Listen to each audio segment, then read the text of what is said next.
ఉంటూ మహోన్నతులైనటువంటి దేవుని ఆత్మతోనూ సత్యముతోనూ ఆరాధించడానికి, ఆయన అనుగ్రహించేటటువంటి ఆశీర్వాదాలతో దేవుని యొక్క నిత్యత్వానికి వారసులవటానికి దేవాసక్తితో దేవదేవుని పాద సన్నిధికి విచ్చేసిన పరిశుద్ధ సహోదరులకు, స్నేహితులందరకు, యవనస్తులకు అందరికీ ప్రభు అయినటువంటి యేసుక్రీస్తు నామంలో నా హృదయపూర్వక వందనములు తెలియజేస్తూ ఉన్నానండి.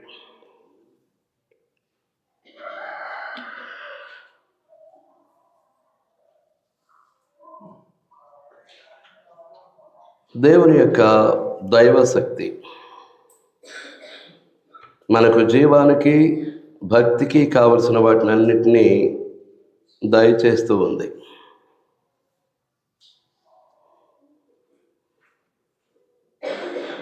దానిని బట్టి దేవుడు మనకు అమూల్యములను, అత్యధికములైనటువంటి వాగ్దానాలు మనకు అనుగ్రహించి ఉన్నారు. కనుక ఆయన ఇచ్చినటువంటి అమూల్యములను, అత్యధికములైనటువంటి ఆ వాగ్దానముల చేత మనము దురాశను అనుసరించటం వలన కలిగేటటువంటి ఈ లోక భ్రష్టత్వం నుంచి ఈ వాగ్దానముల మూలముగా మనల్ని మనం తప్పించుకొని దేవ స్వభావంలో పాలివారమై ఉండాల్సినటువంటి అవసరత ఉంది.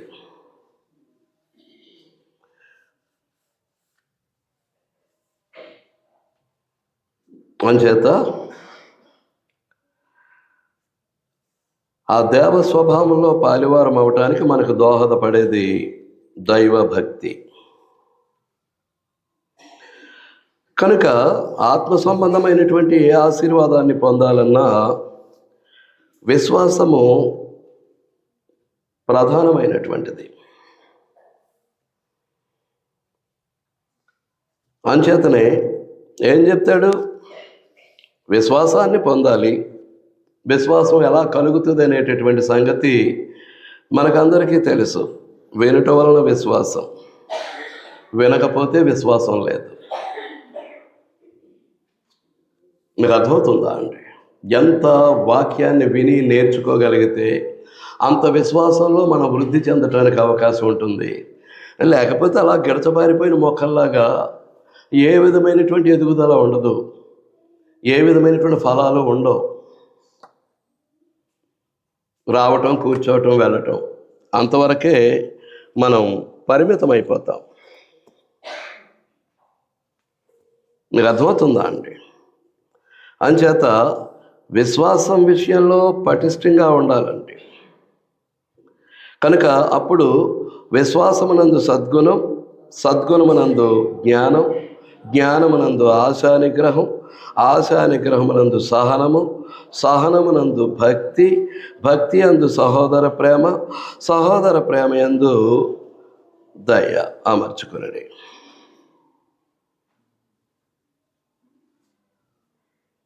మీరు అర్థమవుతుందా అండి?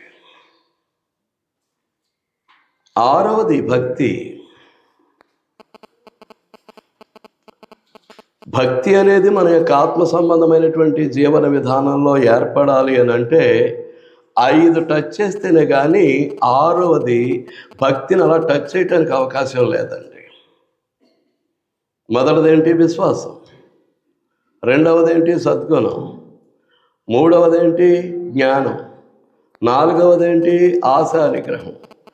ఐదవదేంటి? సహనం. సహనమునందు భక్తి. భక్తి లేకుండా సహోదర ప్రేమ రాదు. ఈయన మీద పేను, పేను మీద ఈయన అంటారు కదా, సామెత, లోక సామెత. ఆ విధంగా సహోదరులు, సహోదరులు కూడా కింద మీద పడుతున్నారు అని అంటే ఏమి లేదన్నమాట. సహోదర ప్రేమ లేదు. సహోదర ప్రేమ లేదు అని అంటే ఇక పై కూడా లేనట్టే లెక్క. ఎదటివారి మీద నిందలు వేయటానికి, ఎదటివారి మీద నేరారోపణ చేయటానికి, ఎదటివారి మీద బురద చల్లటానికి. అదేడవది ఏది? సహోదర ప్రేమ. కనుక మన యొక్క భక్తి విశ్వాసాలు ఎంత వెనకబడి ఉన్నాయి అనేటటువంటిది ఆలోచన చేయండి. ఆఖరిది దయ. మీకు అర్థమవుతుందా అండి? వాటిని అమర్చుకోమంటున్నాడు. హృదయంలో చక్కగా ఏం చేయమంటున్నాడు? అమర్చుకోమంటున్నాడు.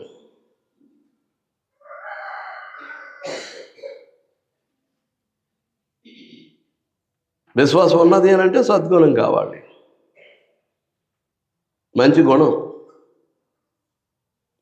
మంచి గుణం ఎప్పుడైతే ఉందో ఏమొస్తుంది? జ్ఞానాన్ని అభ్యసించడానికి అవకాశం ఏర్పడుతుంది. ఆ జ్ఞానం, దైవ జ్ఞానం ఏం చేస్తుందంటే ఆశా నిగ్రహం. ఏ కోరికలు అయితే ఉన్నాయో, ఏ ఆశలు అయితే ఉన్నాయో ఈ శారీరకంగా లోకానుసారంగా వాటిని నిగ్రహించుకునేటటువంటి శక్తి,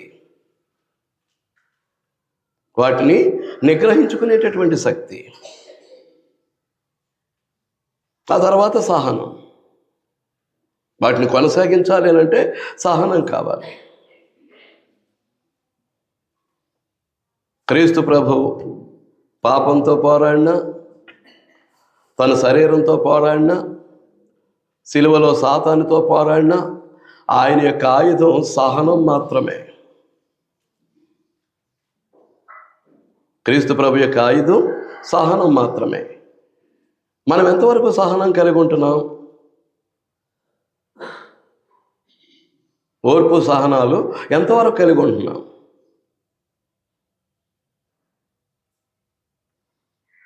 మీకు అర్థమవుతుందా అండి? సహనం అనేది ఏర్పడితే అప్పుడు భక్తికి మూలం పడుతుంది, భక్తికి మూలం ఏర్పడుతుంది మన యొక్క అంతరంగంలో, మన ఆత్మ సంబంధమైనటువంటి జీవితంలో. లేకపోతే భక్తి అనే దానికి అసలు అవకాశమే లేదు. భక్తి లేదు అని అంటే సహోదర ప్రేమ లేదు. ఎంతసేపు ఎదటివారి మీద సనుక్కోవటాలు, ఎదటివారిని గురించి తప్పుడుగా భావించటాలు, ఇటువంటి లక్షణాలు క్రైస్తవ్యానికి విరుద్ధం అండి. మీకు అర్థమవుతుందా అండి? కాబట్టి కాలం గడిచే కొద్దీ మనం దేవ స్వభావంలో పాలివారం అయ్యేటట్లుగా ఇవ్వబడినటువంటి వాగ్దానాలను సద్వినియోగపరుచుకుంటూ, ఆ వాగ్దానాలు అలాంటివి అమూల్యములు, అత్యధికములు. అలాంటి వాగ్దానాలు మహాదేవుడు మనకు అనుగ్రహించినప్పుడు వాటిని సద్వినియోగపరుచుకుంటూ దేవ స్వభావంలోకి ఎదగాల్సినటువంటి బాధ్యత మన మీద ఉంది. రావటం, కూర్చోవటం, వెళ్ళటం కాదు. మీకు అర్థమవుతుందా అండి? అప్పుడే దేవునికి మనకి స్నేహం ఏర్పడుతుంది, దేవునికి మనకి సహవాసం ఏర్పడుతుంది. దేవుని సన్నిధికి వచ్చి కూర్చున్నంత మాత్రాన దేవునికి మనకి స్నేహము కానీ సహవాసం కానీ ఏర్పడటానికి అవకాశాలు ఉండవు. ఏర్పడాలి అంటే ఇదంతా సాధించాల్సినటువంటి అవసరం ఉంది ఆత్మ సంబంధంగా. మీకు అర్థమవుతుందా అండి? అలాగూ సాధించినటువంటి వారే భక్తి కలిగిన వారై ఉంటారు. దేవ స్వభావంలో పాలివారు అవడానికి కృషి చేస్తూ ఉంటారు. మీకు అర్థమవుతుందా అండి? అందులో ఒకరిని గూర్చి గత పాఠంలో మనం జ్ఞాపకం చేసుకున్నాం. హెబ్రీ పత్రిక 11వ అధ్యాయం 4వ వచనం. విశ్వాసమును బట్టి హేబేలు కయీను కంటే శ్రేష్టమైన బలి దేవునికి అర్పించెను.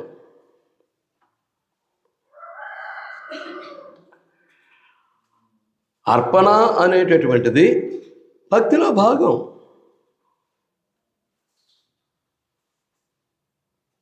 ఎలాగ అర్పణ ఇస్తూ ఉన్నాం దేవునికి మనం ఆలోచించుకోవాలండి. ఇక్కడ పోలికిస్తున్నాడు. హేబేలు కయ్యూను కంటే శ్రేష్టమైనటువంటి అర్పణ, శ్రేష్టమైన బలి దేవునికి అర్పించెను. ఏంటి తేడా? ఏంటి తేడా?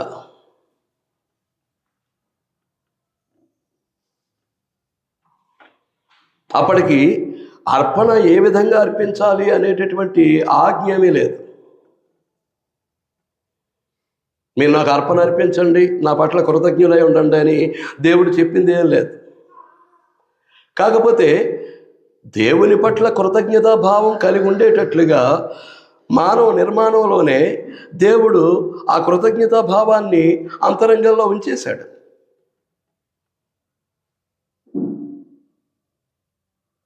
మనల్ని సృష్టించినటువంటి సృష్టికర్త పట్ల,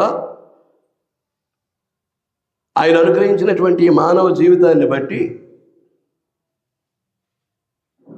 బ్రతకటానికి దేవుడిచ్చినటువంటి ఆ ఆశీర్వాదాలను బట్టి మానవుడు ఎలా ఏం కలిగి ఉండాలి? కృతజ్ఞత భావం కలిగి ఉండేటట్లుగానే మానవ నిర్మాణంలోనే మానవుని సృష్టించేటప్పుడే దేవుడు అటు ఏర్పాటు చేశాడు కాబట్టి కయ్యను హేబేలులు దేవునికి అర్పణ అర్పించడానికి సిద్ధపడినట్లుగా మనం చూస్తూ ఉన్నాం. మీకు అర్థమవుతుందా అండి? ఇప్పుడు కయ్యను కంటే హేబేలుది శ్రేష్టమైన అర్పణ ఎలాగైంది? ఏమర్పించాలో చెప్పలేదు, ఎలాగ అర్పించాలో చెప్పలేదు. మీరు నాకు కృతజ్ఞతలే ఉండి అర్పణ అర్పించాలనేటటువంటి ఆజ్ఞ కూడా ఏమీ లేదు. అలాంటప్పుడు వీళ్ళిద్దరూ అన్నదమ్ములు ఇరువురు బలి అర్పించడానికి సిద్ధపడ్డారు. అది స్వభావంలోనే పెట్టేశాడు, మానవ నిర్మాణంలోనే మానవ అంతరంగంలో పెట్టాడు అనేది నేను ఇప్పుడే చెప్పాను. కనుక అర్పించే విధానాన్ని దేవుడు పరిశీలిస్తున్నాడు.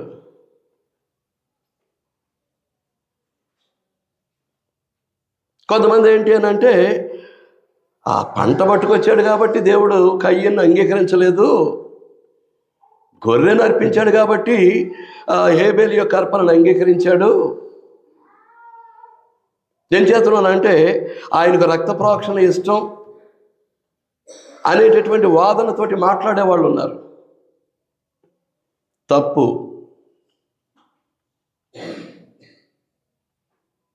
అభిప్రాయం తప్పండి. అనేకులు ఇటువంటి బోధ చేస్తూ ఉన్నారండి.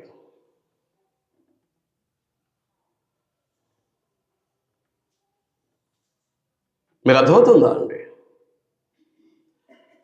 అసలు అర్పణను కూర్చున్నటువంటి ఆజ్ఞ లేనప్పుడు నువ్వేం తెచ్చావు అనేటటువంటిది దేవుడు చూడటానికి అవకాశం లేదు. అతను పంట పండించేటటువంటి వాడు పంట పట్టుకొచ్చాడు, ఇతను గొర్రెను మేపేటటువంటి వాడు గొర్రెను అర్పణగా తీసుకొచ్చాడు, అంతవరకే. అయితే వారు తెచ్చినటువంటి అర్పణ దేని మీద ఆధారపడి ఉంది? దేవుని యొక్క ఆజ్ఞ మీద కాదు, వారి విశ్వాసం మీద ఆధారపడి ఉంది. అంచేతనే విశ్వాసమును బట్టి హేబేలు కయ్యను కంటే శ్రేష్టమైన బలి దేవునికి అర్పించెను. ఈ రోజున కానుక అర్పిస్తున్నాము అని అంటే మన విశ్వాసం ఏంటి?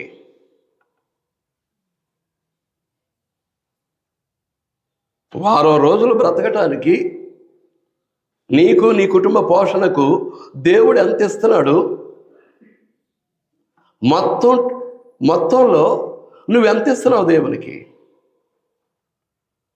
ఒక వారం రోజుల్లో నీ కుటుంబానికి అయ్యే ఖర్చు ఎంత?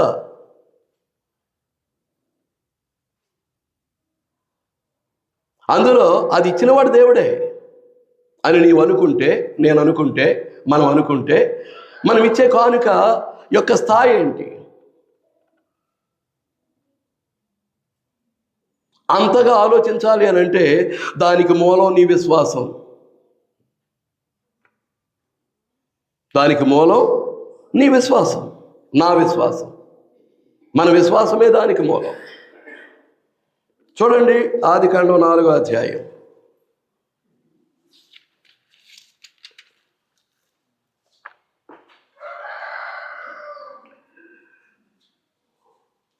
మూడవ వచనం నుంచి.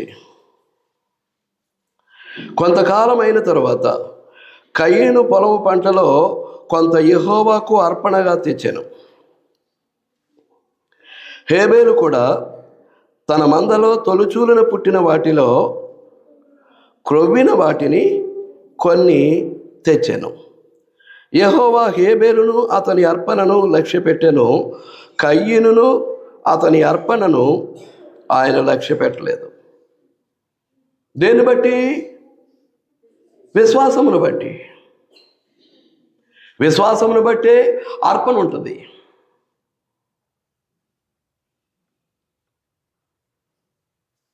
మీకు అర్థమవుతుందా అండి? విశ్వాసమును బట్టే నీ అర్పణ ఉంటుంది. అది భక్తిలో భాగం.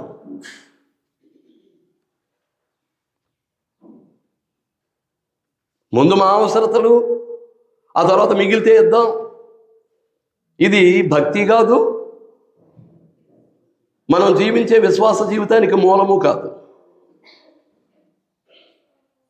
మన అవసరతలు తీర్చుకున్న తర్వాత మిగిలితే ఇద్దాం, ఎంతో కొంత.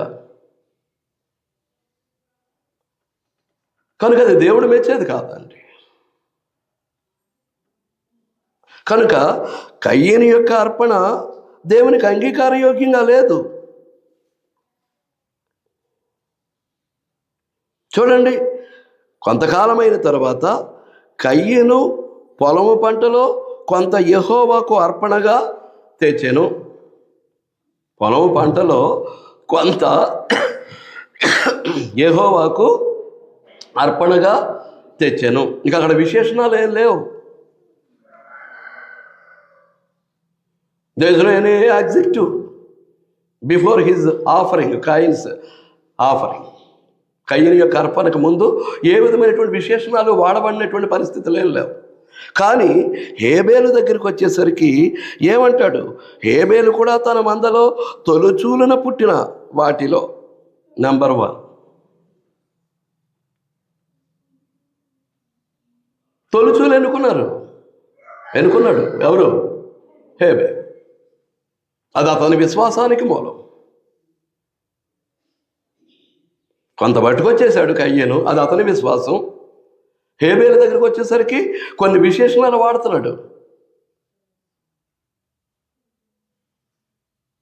There are some adjectives before the Abel's offering. హేబేలు యొక్క అర్పణకు ముందు కొన్ని విశేషణాలు వాడుతున్నాడు. ఒకటిది ఏంటి? ది ఫస్ట్ బార్న్, తొలిచూలు. రెండవది క్రొవ్వినది, క్రొవ్విన వాటిని. శ్రేష్టమైనటువంటి బలి దైవభక్తి.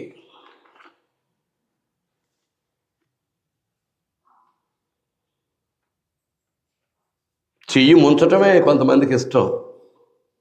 ఇక అందులో ఉన్నది ఎంతో వారంలో నీకు వచ్చిన ఆదాయానికి, నీ కుటుంబానికి వచ్చిన ఆదాయానికి, నువ్వు వేసే కానుకకి ఏమైనా సంబంధం ఉంటుందా లేదా? వారంలో దేవుడు నాకు ఇచ్చినటువంటి ఆదాయానికి నేను వేసే కానుకకును ఏమైనా సంబంధం ఉంటుందా లేదా?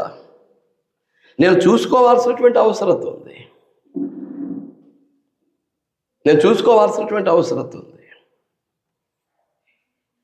మీకు అర్థమవుతుందా అండి?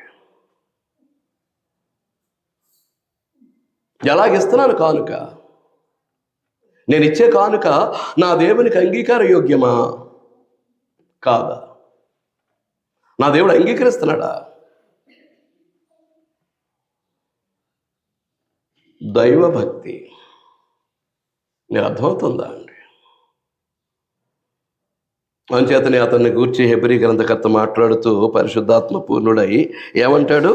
విశ్వాసమును బట్టి హేబేలు కయ్యూను కంటే శ్రేష్టమైన బలి దేవునికి అర్పించెను. దేవుడు అతని అర్పణను గూర్చి సాక్ష్యం ఇచ్చినప్పుడు. ఎవరిస్తున్నారు సాక్ష్యం? అసలు మనం ఇచ్చే కానుకను గురించి దేవుడు ఏమైనా సాక్ష్యం ఇస్తాడా? నీ ఆదాయానికి నువ్వు ఇచ్చే కానుకకి సంబంధం ఉంటుందా?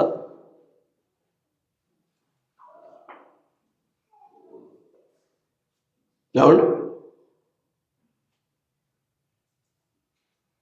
అంటే నీ విశ్వాసానికి నీవిచ్చే కానుక్కు సంబంధం, నీ భక్తికి నువ్విచ్చే కానుక్కు ఉన్నటువంటి సంబంధం ఏంటి?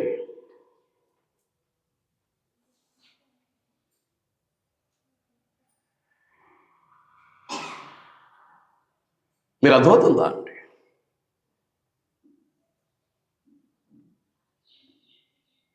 సంవత్సరం అంతా కాపాడిన దేవునికి సంవత్సరం అంతా కృతజ్ఞత ఇవ్వటం జరిపాం.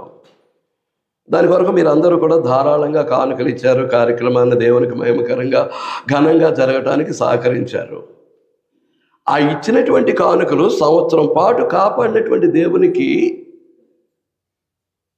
దేవుని పట్ల పూర్ణ విశ్వాసముతోటి భక్తితోటి అర్పించినట్లుగా దేవుడు మనల్ని గురించి ఏమైనా సాక్ష్యం చెప్పడానికి అవకాశం ఉందా? ఒక సంవత్సరం, 12 నెలలు, 52 వారాలు, 365 రోజులు, అన్ని రోజులు నన్ను నా కుటుంబాన్ని కాపాడినటువంటి దేవునికి నేను కృతజ్ఞతగా చెల్లించినటువంటి కానుక ఎంతవరకు న్యాయబద్ధంగా ఇచ్చాను? నేను ఇచ్చిన కానుక దేవునికి ఎంతవరకు మహిమకరంగా ఉంది?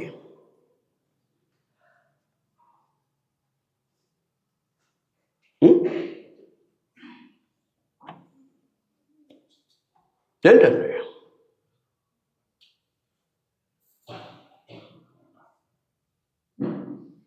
దేవుని యొక్క సాక్ష్యం పొందటానికి మనం యోగ్యులమై ఉండాలి. హేబేలును గూర్చి దేవుడు ఏం చేస్తున్నాడట?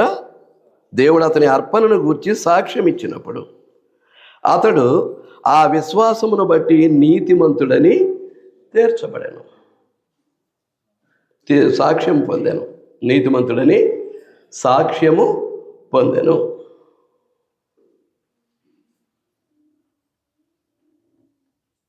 మీరు అర్థమవుతుందా అండి? విశ్వాసము ప్లస్ క్రియ is equal to NITI, righteousness.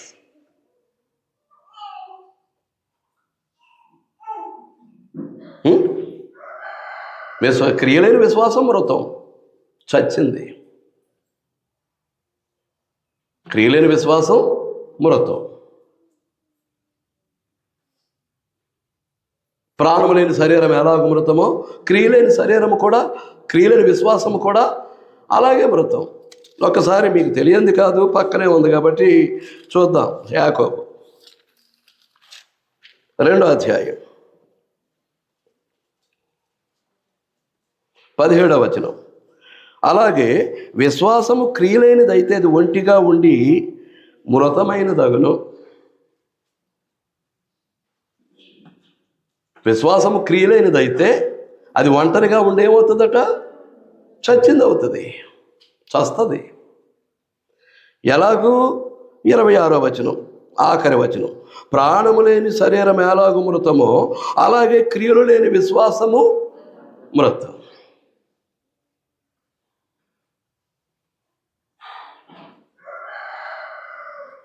అందుచేతనే నీలో విశ్వాసం అనేది ఉంటే, ఇంత కార్యక్రమాన్ని మనం పెట్టుకున్నాం కదా, అక్కడ ఏం జరుగుతుంది అనేది చూడటానికి నువ్వు రాలేదు అని అంటే నీ విశ్వాసమే ప్రశ్నార్థకం అవుతుంది దేవుని ముందు.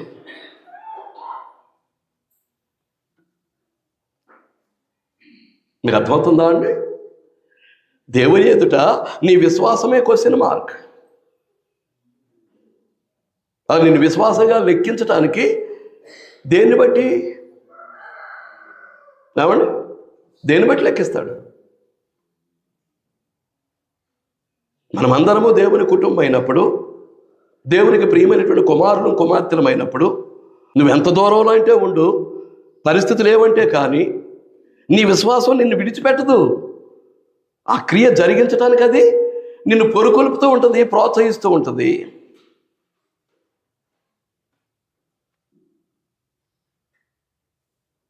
అది విశ్వాసం. లేకపోతే విశ్వాసం శూన్యం. విశ్వాసం శూన్యం.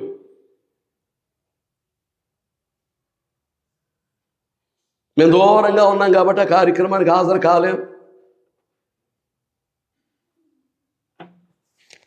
దేన్ని బట్టి? ఏంటి ఆ దూరం ఏంటి? నీ విశ్వాసం ముందు, నీ భక్తి ముందు దూరం ఎంత? ఎంత?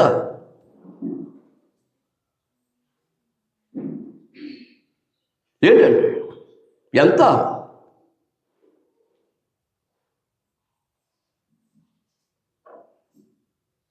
ఏం ఆటంకంగా వస్తుంది దేవునికి నీకు మధ్యలోనికి?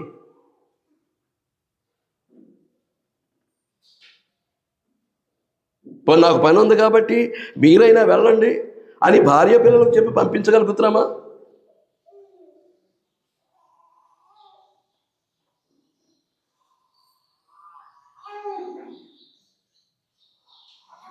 ఆలోచించండి. దేవుడు అతని అర్పణను గూర్చి సాక్ష్యం ఇచ్చినప్పుడు అతడు ఆ విశ్వాసమును బట్టి నీతిమంతుడని సాక్ష్యము పొందాను. ఏమని సాక్ష్యం పొందాడు? నీతిమంతుడని. నీతిమంతుడు విశ్వాసం మూలంగానే బ్రతుకుతాడు. నీతి జీవితానికి విశ్వాసమే మూలం. మీరు అర్థమవుతుందా? నీతి అని అంటే పాపము లేని స్థితి. నీతిమంతుడు అంటే పాపము లేనివాడు, పాపము చేయనివాడు. పాపి నీతిమంతుడు అవడు. ముఖ్యంగా దేవుని వాక్యాన్ని, గ్రంథంలో రాయబడినటువంటి లేఖనాలను అతిక్రమించేవాడు నీతిమంతుడు అవడు.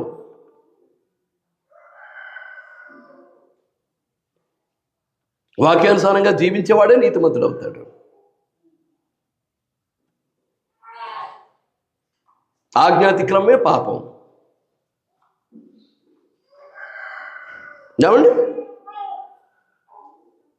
చదువుతున్నాను 4వ వచనం కిందకి. అతడు మృతి పొందియు, ఎవరు? హేబేలు మృతి పొందియు అంటే చనిపోయి కూడా ఆ విశ్వాసము ద్వారా మనతోటి మాట్లాడుతున్నాడు ఈ పూట.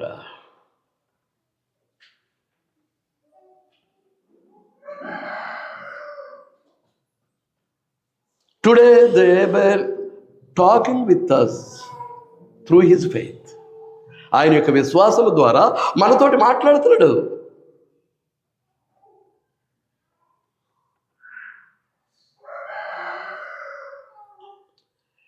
నీ విశ్వాసం నీ పిల్లలతో మాట్లాడుతుందా? నీ విశ్వాసం నీ మనవలతోటి, నీ మనవరాలతోటి మాట్లాడుతుందా?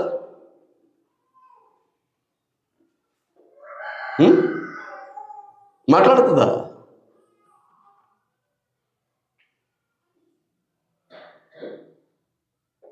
అతడు మృతి పొందియు చనిపోయి కూడా ఆ విశ్వాసము ద్వారా మాట్లాడుచున్నాడు. ఆలోచించాలని మీకు మనవి చేస్తూ ఉన్నా. దైవభక్తి ఏంటి? దైవభక్తి. మరొక ఆయన గురించి చూద్దాం. 5వ వచనం. విశ్వాసమును బట్టి హానోకు మరణము చూడకుండానట్లు కొనిపోబడెను.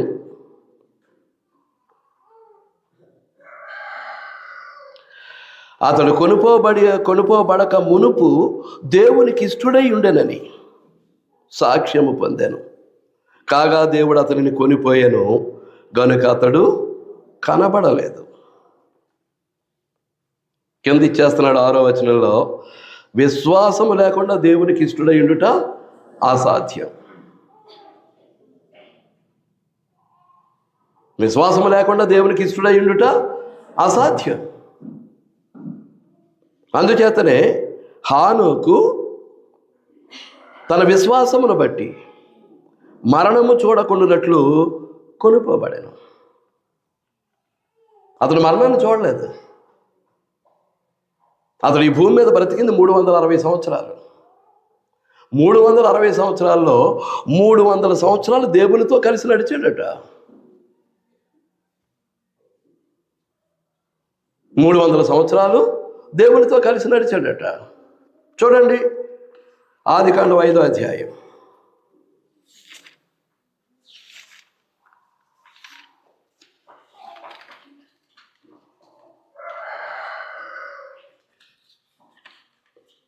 తీసారా అండి? 21 నుంచి చదువుతున్నాను. హానోకు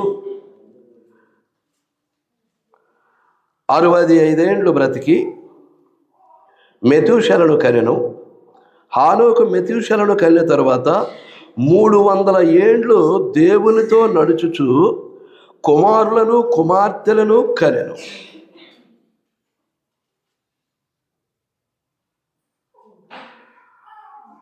హానోకు దినములన్నీ 365 ఏండ్లు.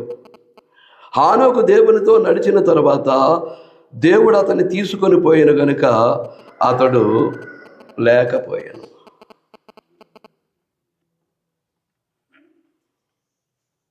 దేవుడు హానోకు ఏదో ప్రాణ స్నేహితులు నడుచుకుంటూ వెళ్తున్నట్టు, వారిరువురు కలిసి పిచ్చపాటి మాట్లాడుకుంటూ ఏదో మార్నింగ్ వాక్ వెళ్ళినట్టుగా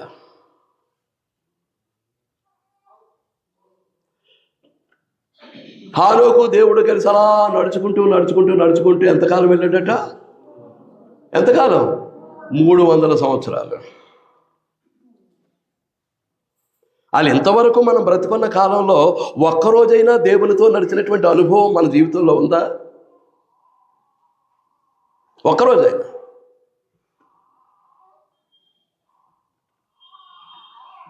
దేవుడితో నడిచినటువంటి అనుభవం.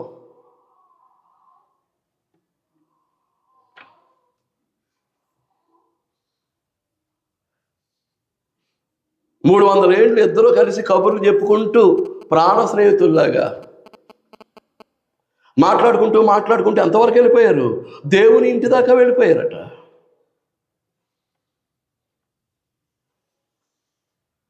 మళ్ళా నీ భార్య దగ్గరికి, పిల్లల దగ్గరికి, నీ కుటుంబం దగ్గరికి మళ్ళీ వెనక్కి వెళ్ళాలంటే మరో 300 సంవత్సరాలు పడుతుంది. ఇక ఏం వెళ్తావులే రా అని భుజం మీద చేస్తాను ఇంట్లో తీసిపోయాడట. మరణాన్ని చూడకుండా,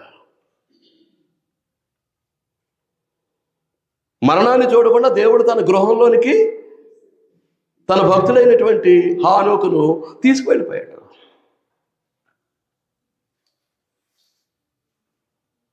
భక్తి, దైవ భక్తి.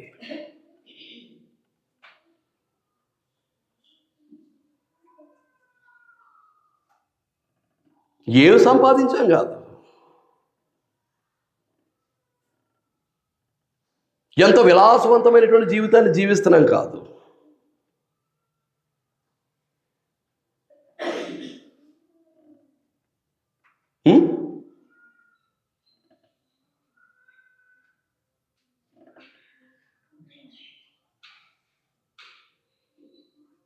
ఏంటండి ఈ భౌతిక జీవితంలో ఏం అనుభవిస్తున్నామో కాదు,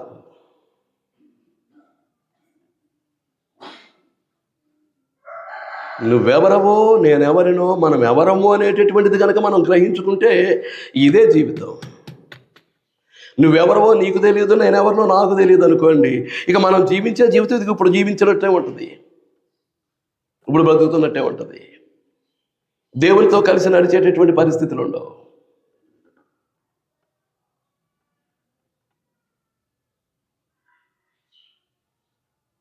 మీకు అర్థమవుతుందా అండి?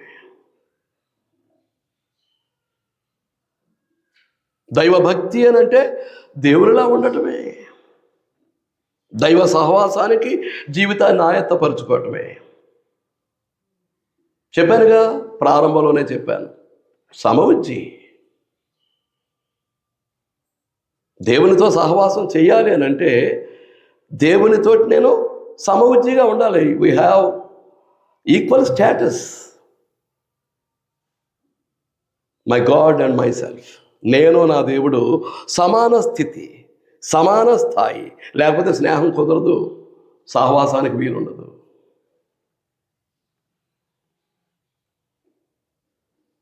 నేనెవరినో దేవుడెవరో.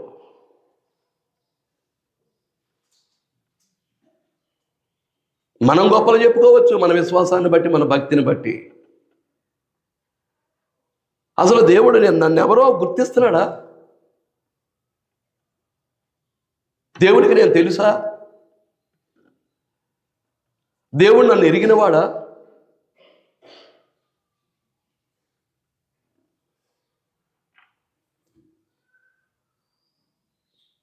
ఆలోచించాలండి.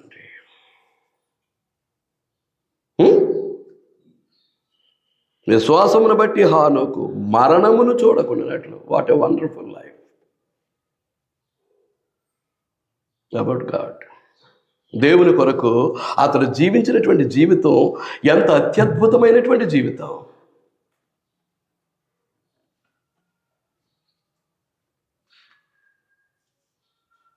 ఎలాగో బ్రతికాడు.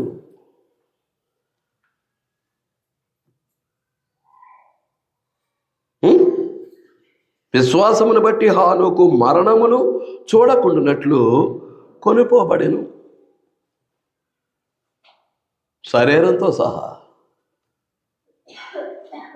ఏం చేస్తున్నాడు? రక్తమాంసాలు ఎలాగో దేవుని రాజ్యాన్ని స్వతంత్రించుకోవు కాబట్టి అప్పటికప్పుడు the eunuch's physical body is transformed. మార్పు చెందిపోయిందంటే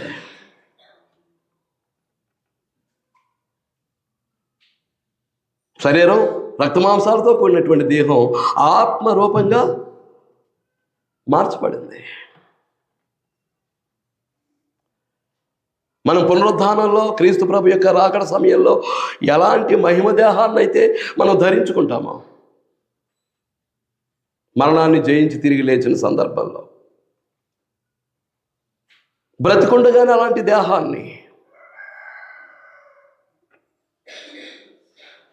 హానోకు ధరించుకున్నట్లుగా మనం చూస్తూ ఉన్నాం.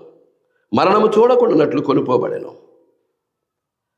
అతడు కొనుపోబడక మునుపు దేవునికి ఇష్టడై ఉండెను. అది నేను దేవునికి ఇష్టడున్నా. విశ్వాసం లేకుండా దేవునికి ఇష్టడై ఉండుట అసాధ్యం. అంటే నా విశ్వాసం ఏంటి? నాకులాగే మిమ్మల్ని మీరు ప్రశ్నించుకోండి.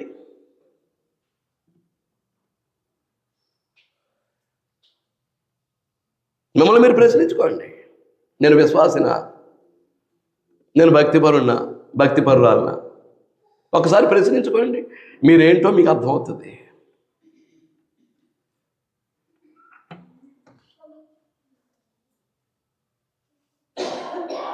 మీకు అర్థమవుతుందా అండి? భక్తి అని అంటే వేషధారణ కాదు. ఈమె భక్తిపరురాలు, ఇతడు భక్తిపరుడు అంటానికి లోకం వేషం వేస్తుంది. పైన వేషం వేస్తుంది భక్తిపరుడు అంటానికి గుర్తింపుగా. ఇక్కడ వేషం కుదరదు. ఇక్కడ మనం ఏం చేస్తూ ఉంటాం? చక్కగా మాట్లాడుతూ ఉంటాం. మాటల్లో ఒలుగుతుంటుంది. ఏది? భక్తి. మాటల్లో ప్రవహిస్తూ ఉంటుంది భక్తి. కానీ జీవితంలో మాత్రం కనిపిస్తుందా? జీవన విధానంలో భక్తి కనిపిస్తుందా? విశ్వాసం కనిపిస్తుందా?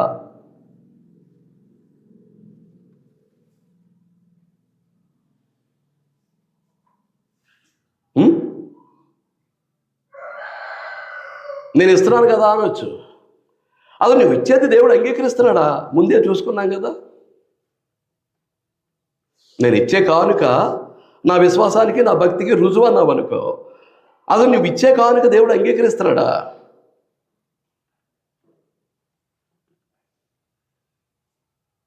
నీ విశ్వాసం లెక్కలోకి వస్తుంది. నీ కుటుంబ అవసరాల కొరకు దేవుడు ఇచ్చింది లెక్కలోకి వస్తుంది. దేవుడు ఎంత ఇస్తే నువ్వు ఎంత ఇస్తున్నావు? అప్పుడు నీ విశ్వాసం ఏంటి? ఇవన్నీ క్వశ్చన్ మార్క్సే, ప్రశ్నార్థకాలే.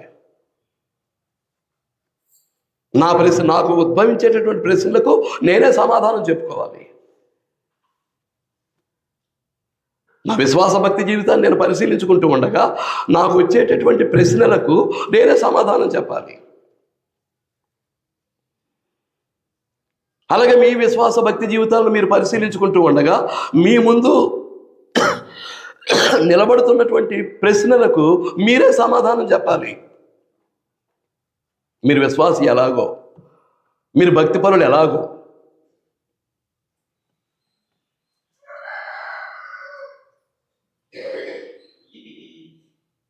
నీకు నువ్వే సమాధానం చెప్పుకోవాల్సి వస్తుంది.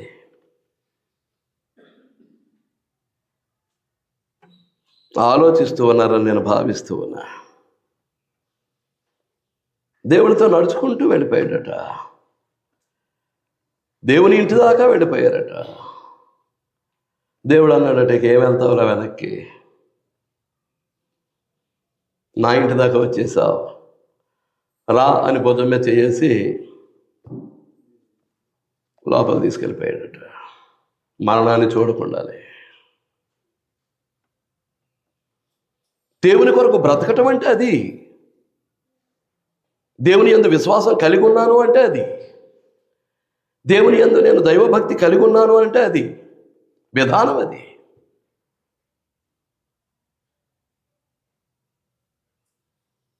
మీకు అర్థమవుతుందా అండి? అతడు కొనుపోబడక మునుపు దేవునికి ఇష్టడై ఉండేను. హెబ్రీ గ్రంథకర్త మాట్లాడేస్తున్నాడు. అతడు కొనుపోబడక మునుపు దేవునికి ఇష్టడై ఉండేనని సాక్ష్యము పొందాను. హేబేలు విశ్వాసమును బట్టి నీతిమంతులని సాక్ష్యం పొందాడు. ఇతడేమో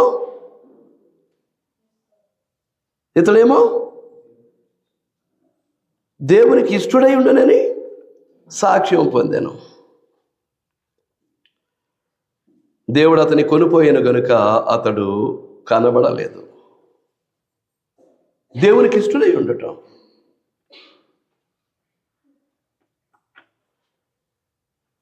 దేవుని సన్నిధిలో నీ యొక్క ఉనికి దేవునికి ఇష్టమైందా?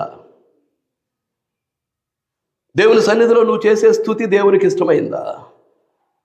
దేవుని సన్నిధిలో నువ్వు నేర్చుకుని నడుచుకోవాల్సినటువంటి వాక్య పట్ల నువ్వు కనుపరిచే దైవాసక్తి దేవునికి ఇష్టమైందా? పట్టుకెళ్తున్నావు ఆ వాక్యాన్ని. అది బైబిల్లో ఉండొచ్చు, లేకపోతే నువ్వు నోట్స్లో ఉండొచ్చు. నీ జీవితంలో లేకపోతే ఏంటి ప్రయోజనం? ఏంటి ప్రయోజనం? జీవితంలో లేకపోతే ఏంటి ప్రయోజనం? ముగించేస్తున్నానండి. ఇద్దరిని గురించి ఆలోచన చేశాం. ఇంకా ముగ్గురు ఉన్నారు. అంటే రక్తమాంసాల్లో ఉన్నటువంటి మానవులే దైవ సహవాసంలో వాళ్ళు ఎలా జీవించారు, జీవించడానికి ఎలాంటి విశ్వాసాన్ని కలిగి ఉన్నారు, ఎలాంటి భయభక్తులు కలిగి ఉన్నారు దేవుని పట్ల. ఈరోజు నేను ఎలాంటి భయభక్తులు కలిగి ఉన్నాను? నా విశ్వాసం ఎలాంటిది?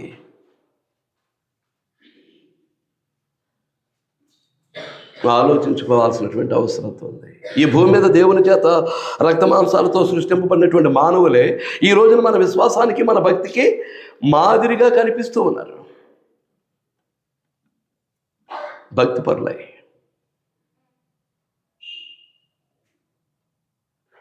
వారితో మన యొక్క విశ్వాసాన్ని పోల్చుకుని చూసుకుంటూ వారి విశ్వాసము, వారి భక్తిని మనం నేర్చుకుందాం. ఇచ్చుట్లో హేబేల్ అయితే దేవునితో కలిసి నడుచుట్లో హానోక్. నేను ఎలా ఉన్నాను?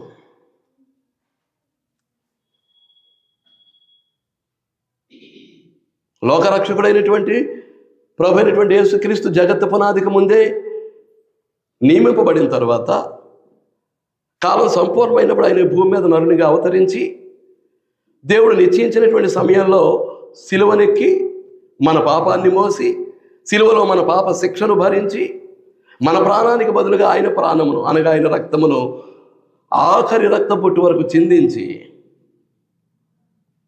మన పాపాలను కడిగి పరిశుద్ధులుగా నీతిమంతులుగా చేసి క్రీస్తు యొక్క పరిశుద్ధ శరీరమైనటువంటి క్రీస్తు సంఘంలో మనల్ని ఉంచితే ఆ దేవదేవుని కొరకు మనం జీవించే జీవితం ఏంటో ఆలోచించాలని మనవి చేస్తూ శ్రద్ధగా విన్నందుకు మీ అందరికీ నా హృదయపూర్వక వందనాలు అర్పిస్తూ నేను ఈ ఆత్మీయ హెచ్చరికను ముగిస్తూ ఉన్నాను.